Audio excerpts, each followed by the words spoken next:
Varenthra had not eaten in 30 days. Her court knew it. Her generals knew it. The small creatures that lived in the rocks below her cliff knew it too, because nothing had been burned or hunted or even disturbed in all that time. The sovereign of all drakes simply sat at the edge of the great cliff above the Ash Peak Valley, wings folded, head low, and did not move. She was the oldest living creature in the known world. She had ruled the Drake Kingdom for 5,000 years. She had ended wars with a single roar and stopped armies with a single glance. Kings from distant lands sent her gifts every season just to stay on her good side. Even other drakes, ancient and powerful in their own right, lowered their heads when she passed. None of that mattered now. Her eggs were gone. 6 of them. Each one the size of a large boulder, each one warm and glowing faintly from the life growing inside. They had been kept in the sacred vault beneath the mountain, sealed behind 3 locked doors and guarded every hour of every day.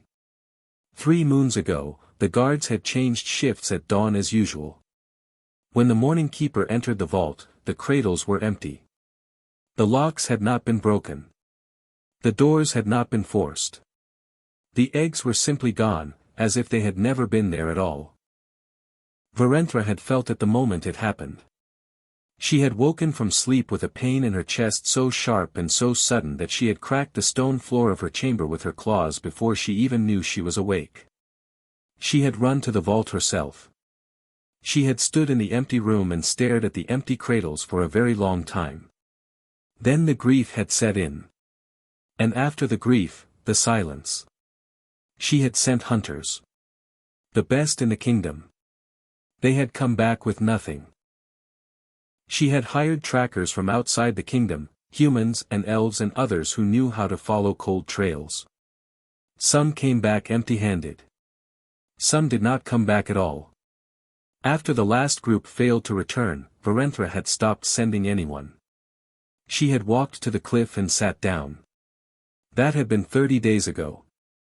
Her advisors came to the entrance of her resting place every morning and spoke carefully worded reports through the door. She heard them. She did not answer. Her generals offered plans and strategies and targets. She let them talk. Food was left outside her chamber each evening and taken away untouched each morning.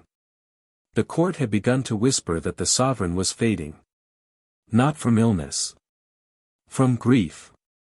Nobody went to the cliff to check on her. Nobody dared. You did not ask Varenthra the Eternal how she was feeling. You did not approach her without being summoned. You did not look at her as though she were something that could be hurt.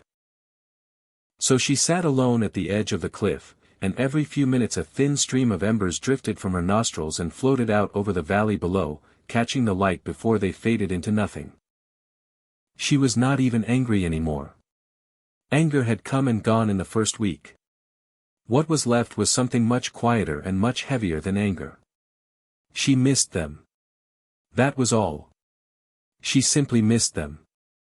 Aaron had been on this world for 4 hours and he still had no idea what had happened.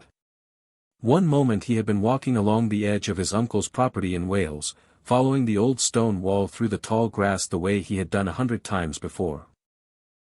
The next moment the ground in front of him had split open into a ring of pale blue light, there and gone so fast he barely had time to register it, and he had fallen straight through into a forest that was nothing like Wales. He had landed hard on soft ground, which was the only good part. He had sat up slowly, checked that all his limbs still worked, and then looked around at the trees surrounding him. They were enormous. Taller than anything he had seen before, with bark that was almost black and leaves the color of dark copper. The light coming through them was the wrong color. The air smelled different. Even the sounds were wrong. Aaron was 15 years old. He was not particularly brave and he knew it.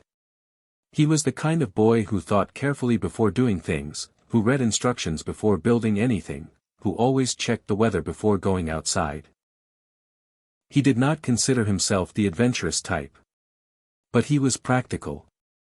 And the practical thing, when you found yourself in an unknown forest with no signal on your phone and no idea how you got there, was to stay calm and start moving. He had walked for 2 hours through the trees, following the slope of the ground downward because downhill usually led to water and water usually led to people.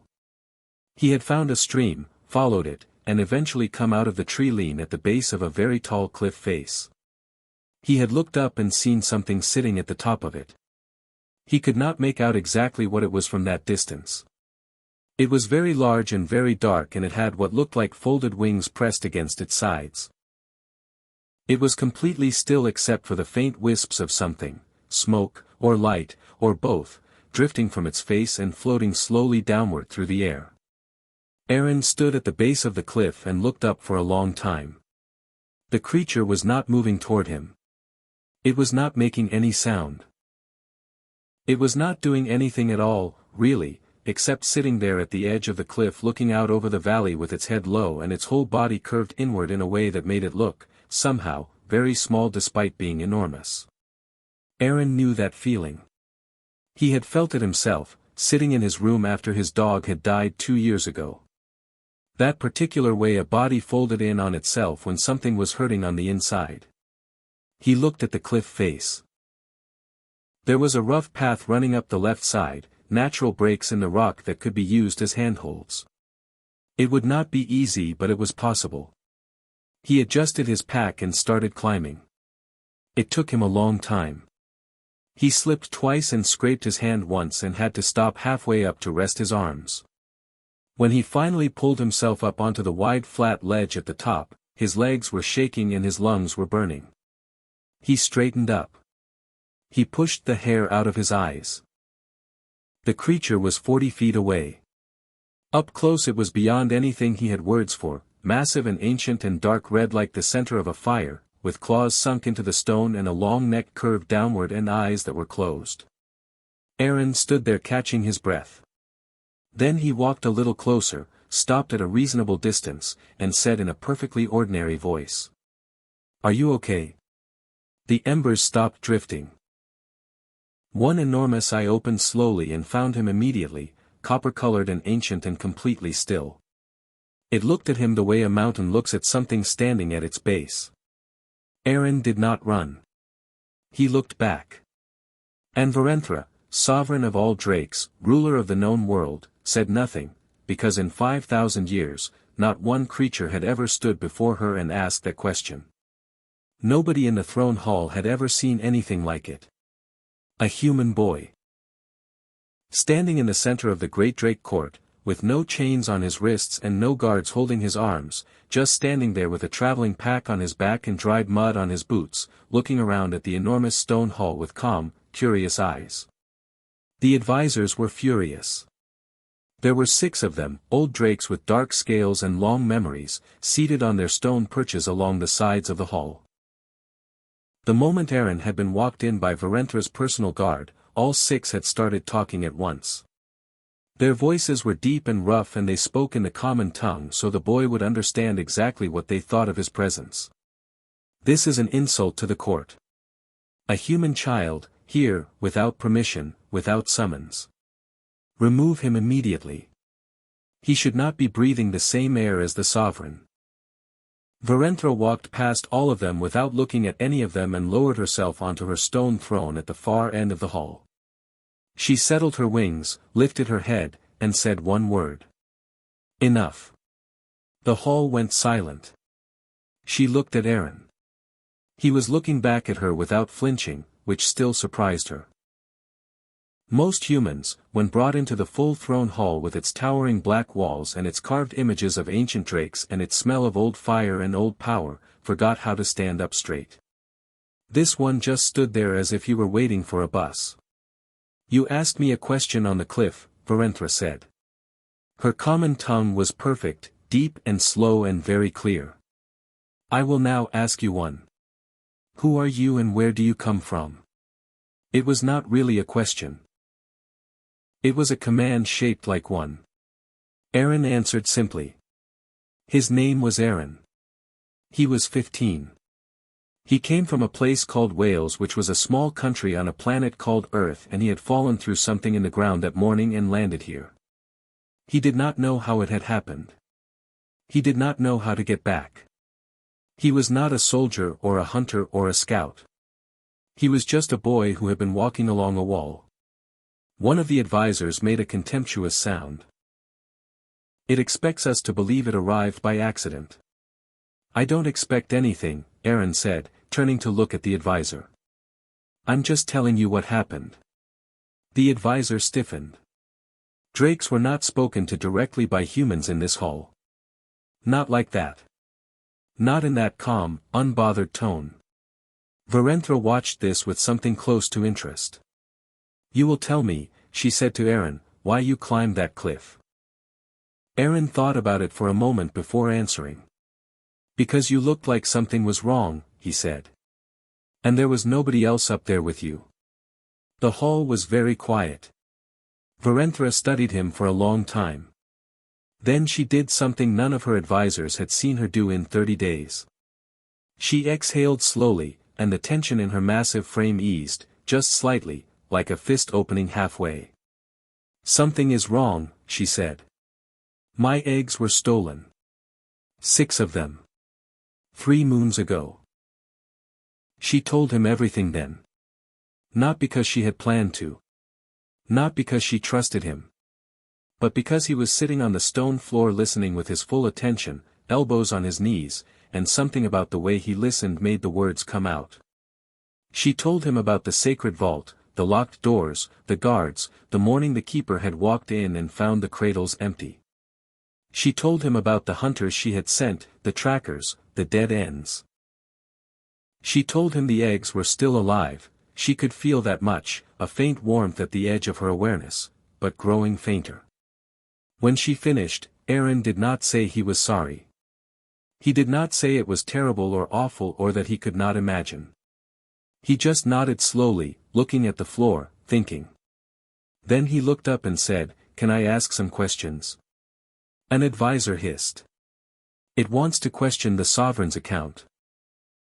"I want to understand what happened," Aaron said, not looking at the advisor. He was still looking at Varenthra. "If that's all right." Varenthra nodded once. Aaron asked about the vault doors first. How many locks, what kind, who held the keys? There were 3 doors, 3 locks, 3 separate keyholders, the head vault keeper, the chief guard, and Varenthra herself. Aaron asked if all 3 keys had been accounted for after the theft. They had.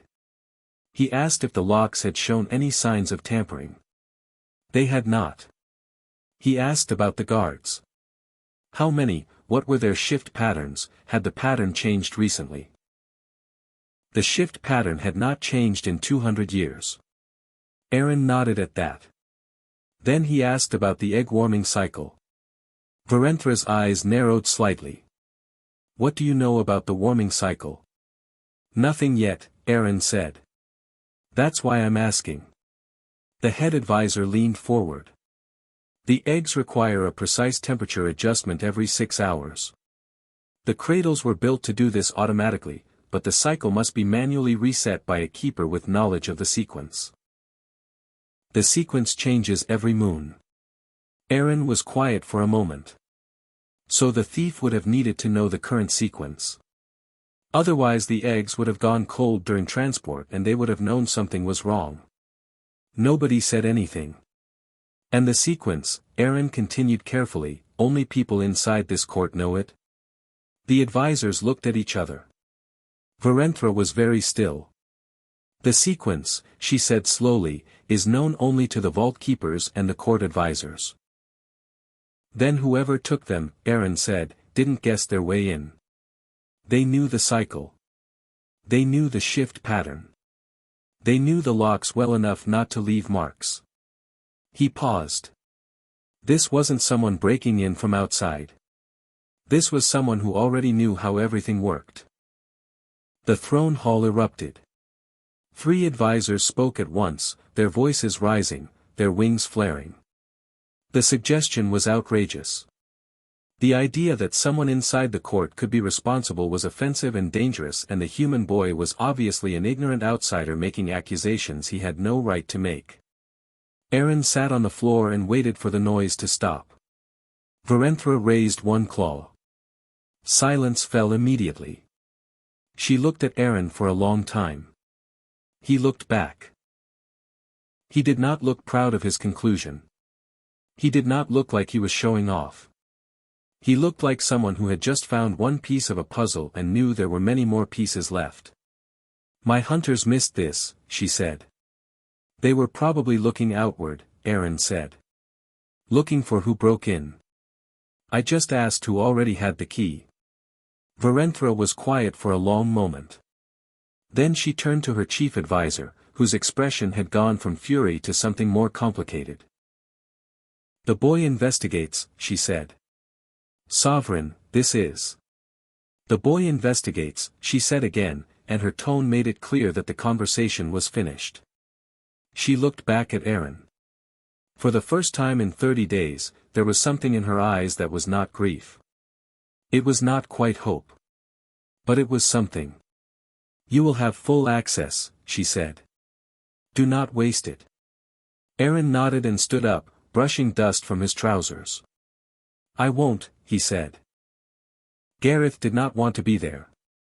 He made that very clear from the moment Varenthra assigned him to accompany Aaron.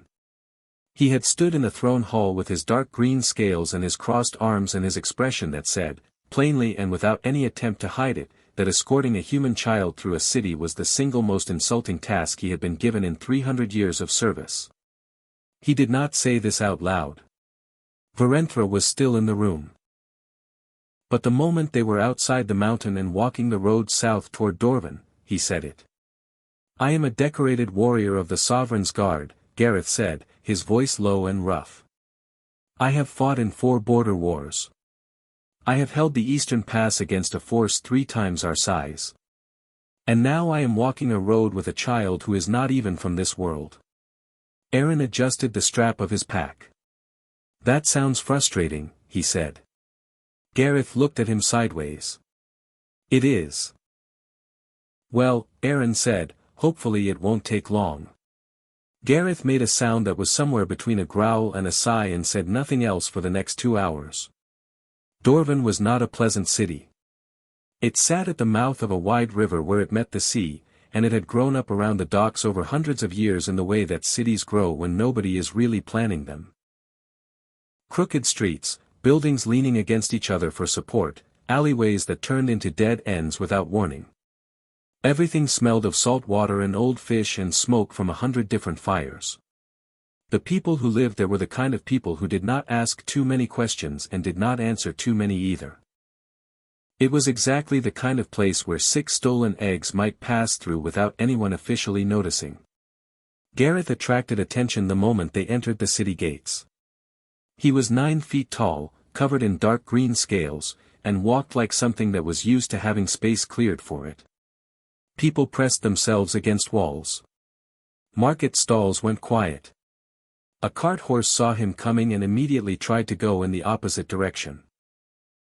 You should wait here, Aaron said, stopping near the entrance of a covered market. Gareth looked down at him. I am assigned to protect you. You're scaring everyone within 50 feet of us, Aaron said. Nobody is going to talk to me while you're standing next to me looking like that. Looking like what? Like you're about to eat someone. Gareth's expression did not change. I might. Please don't, Aaron said. Wait here. I'll stay where you can see me. Gareth looked at the market entrance, then back at Aaron, then crossed his arms and leaned against the wall of a building with the energy of someone doing an enormous personal favor. Aaron went into the market alone. He started simple. He found a food stall selling something that smelled like roasted meat on flat bread, bought 2 of them without haggling, and ate one while he walked and left the other on the edge of a crate near an old man who was repairing a net by hand and looked like he had not eaten recently. The old man looked at the food, then at Aaron. Aaron smiled and kept walking. He spent an hour just moving through the market. He looked at things, asked prices, made small conversation. He complimented a woman on her embroidery.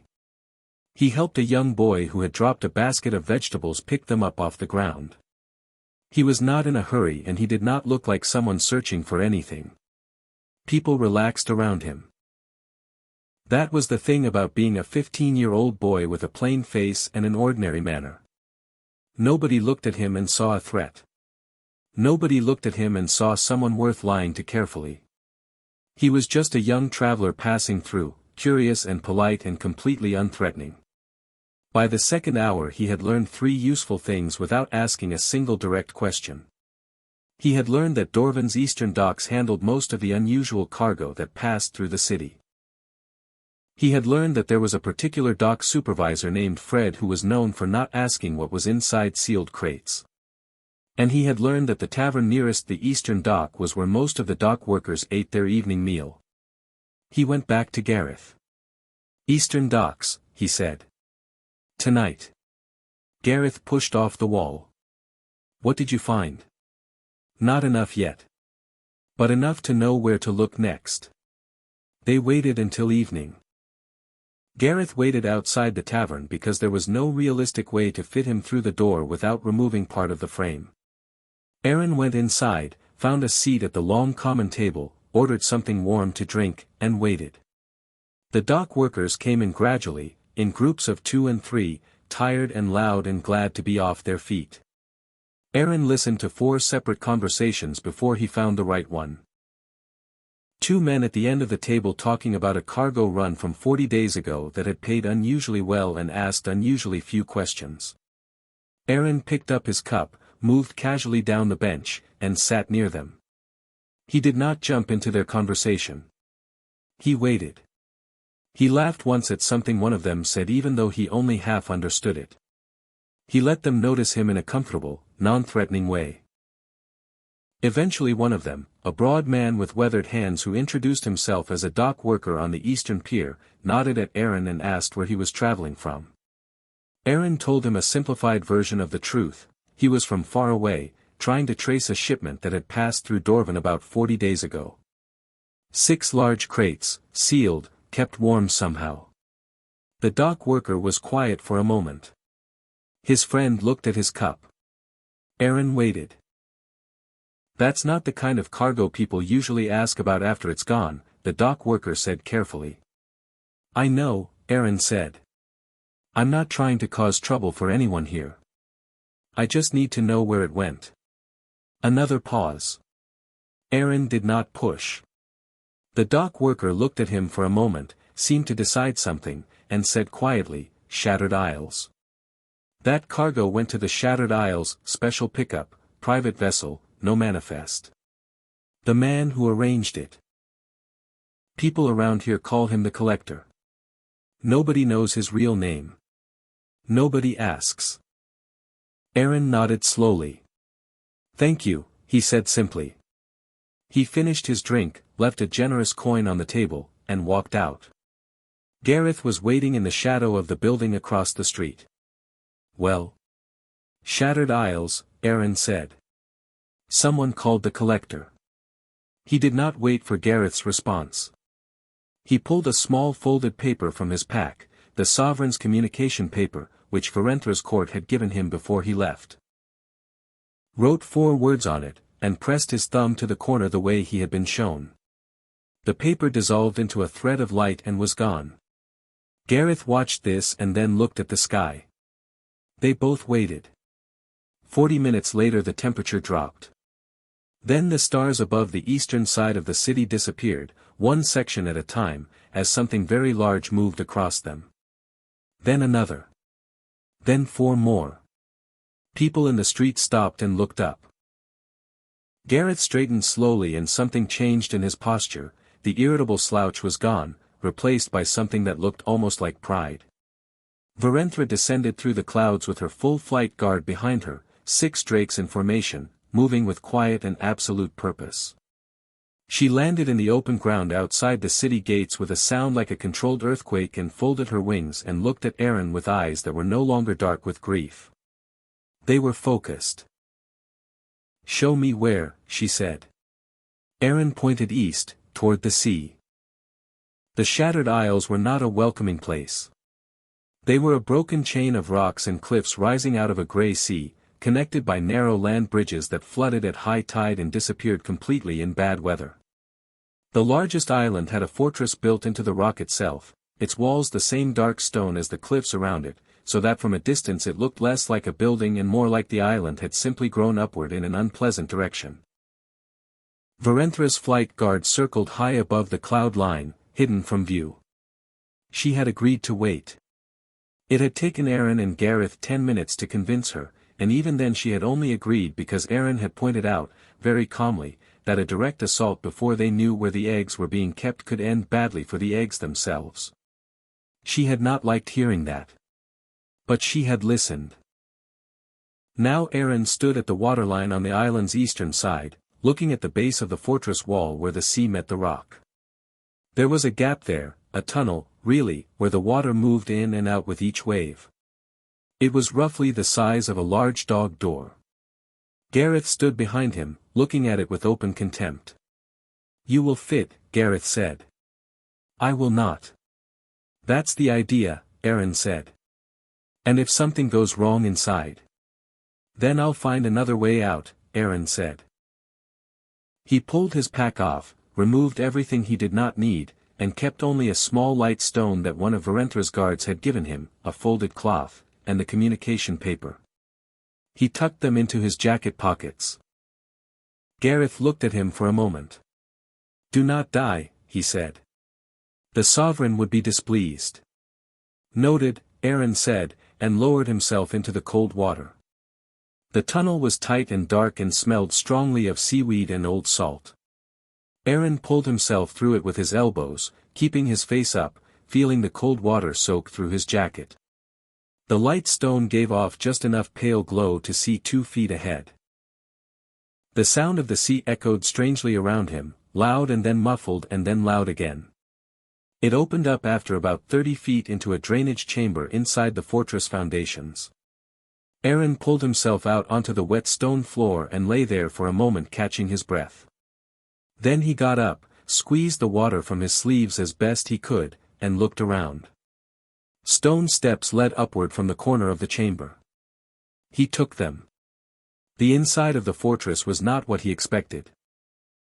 He had been ready for guards, locked doors, traps.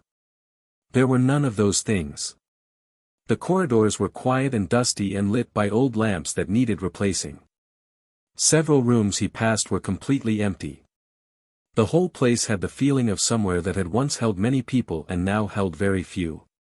He moved carefully and quietly, stopping to listen at every corner.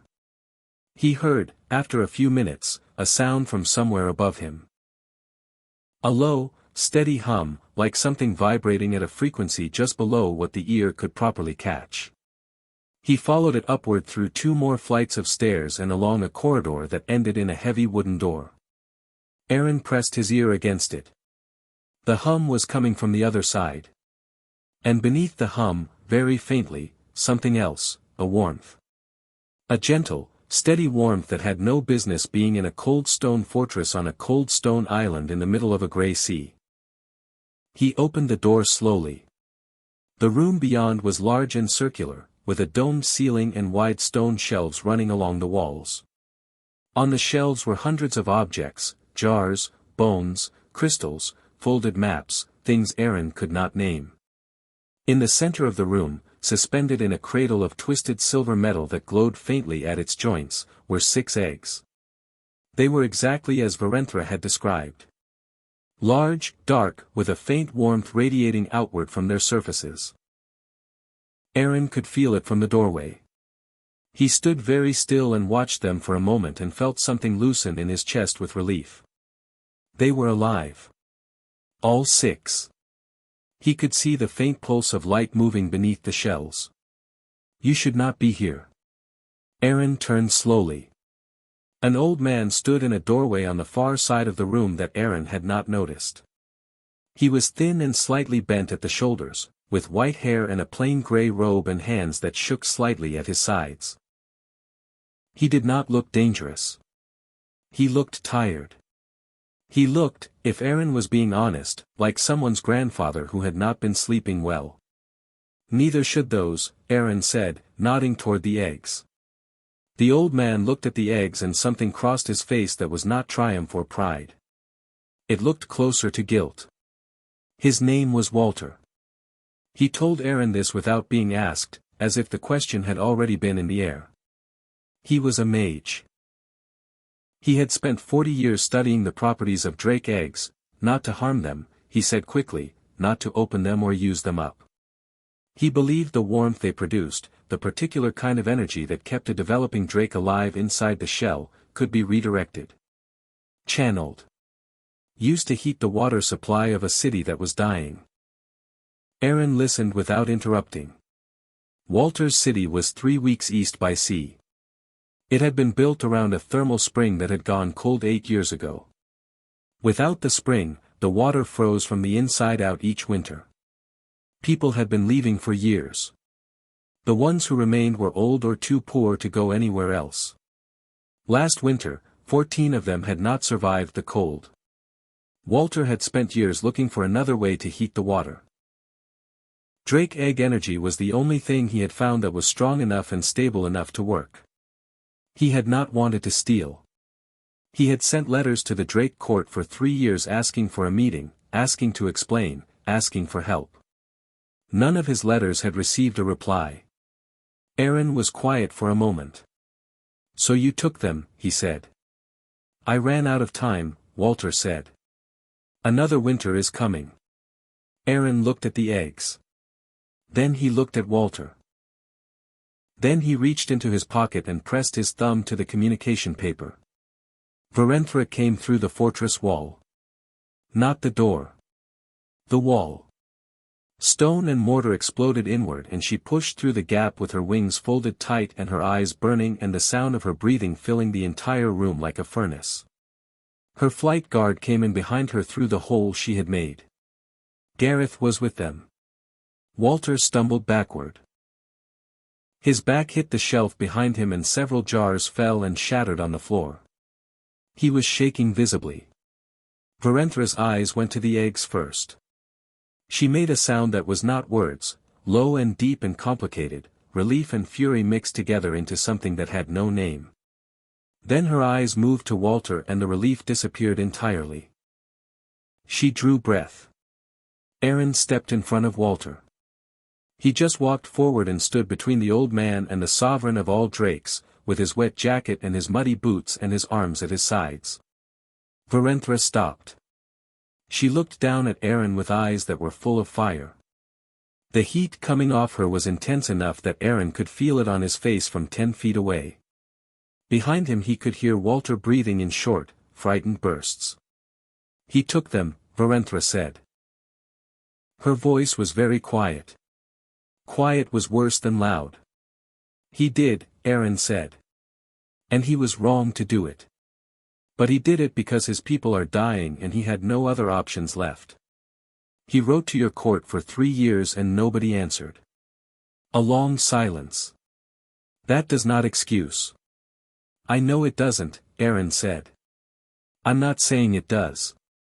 I'm saying he's guilty but he's not cruel. He kept them warm and alive and he didn't hurt them. He deserves to face judgment."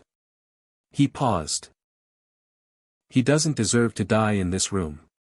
Varenthra looked at Aaron.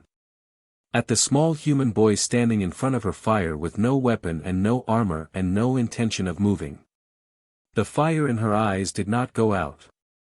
But she closed her mouth. The breath she had been drawing came out slowly, controlled, and the heat in the room dropped by several degrees. She looked at Walter over Aaron's head. "You will come before my court," she said. "You will answer for what you took. And you will be judged properly." Walter nodded. His legs appeared to barely be holding him up. Varenthra stepped past Aaron and went to the cradle. She lowered her head until her nose was almost touching the nearest egg.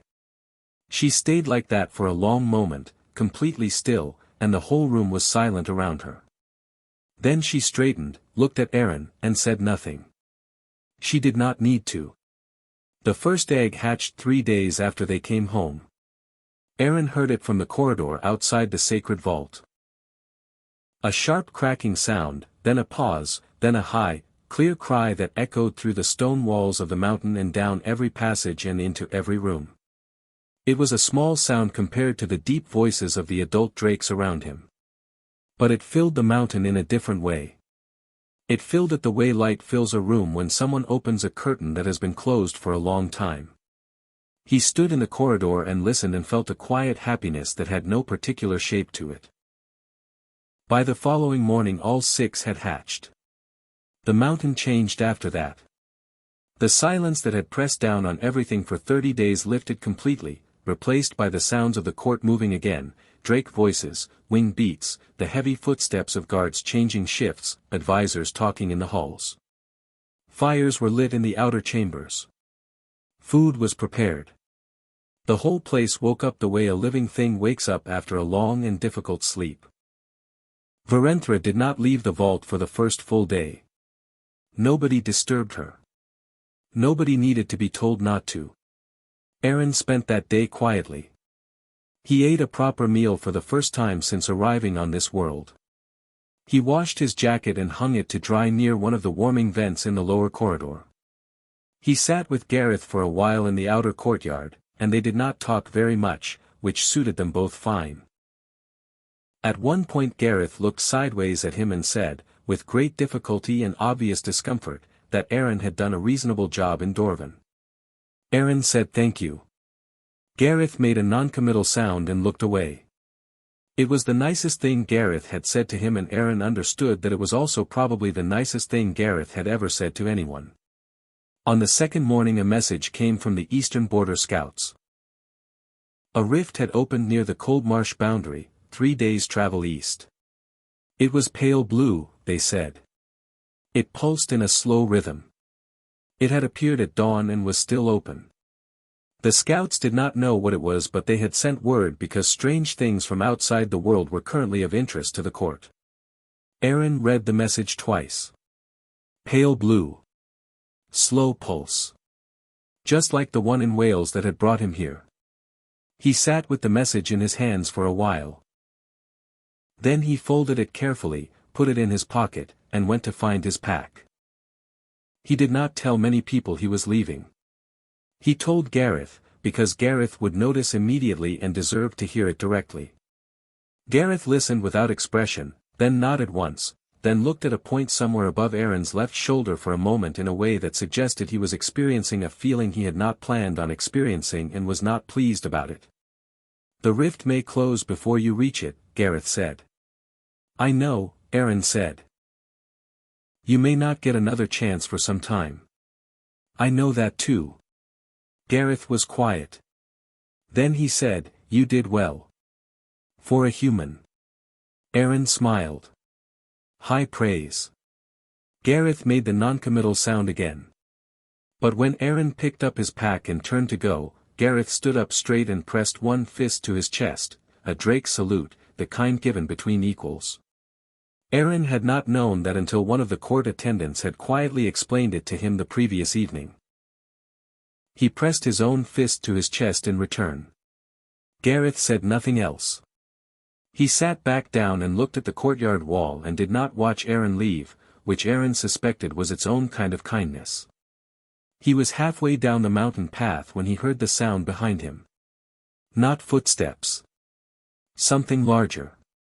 The slow, deliberate sound of massive weight moving over stone, and then the rush of air from 2 enormous wings opening and closing once to slow a descent.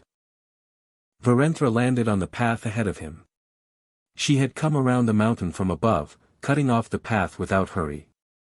She folded her wings and looked down at him, and he looked up at her, and for a moment it was almost like that first meeting on the cliff, the two of them, the open sky, no one else around. You were leaving without speaking to me, she said. I didn't want to interrupt, Aaron said. You were with the hatchlings. I was, she said. And now I am here. She lowered herself until she was resting on her front legs, which brought her head closer to his level, which he understood was a deliberate choice. She looked at him steadily. Why did you help me, she said. Aaron considered the question. It was not the first time he had thought about it. You were sitting alone on a cliff sending sparks into the wind, he said. And nobody was with you. That didn't seem right. I am the sovereign of this world, she said. I do not require company. Everyone requires company, Aaron said. When something hurts. Varenthra was quiet for a moment. The wind moved across the mountain and her dark red scales caught the morning light and she looked, in that moment, less like a legend and more like something very old that had been carrying a very heavy thing for a very long time. You are from another world, she said. This was not your problem to solve. These were not your eggs. I was not your sovereign. You owed this place nothing. I know, Aaron said. Then why? Aaron thought about it simply and answered simply. Because you were crying, he said. And I can't walk past that. I never could. Varenthra looked at him for a long time. Then she raised her right claw and held it open in front of him, palm upward. She waited. Aaron looked at the claw, then at her face, then stepped forward and placed his hand in the center of her palm.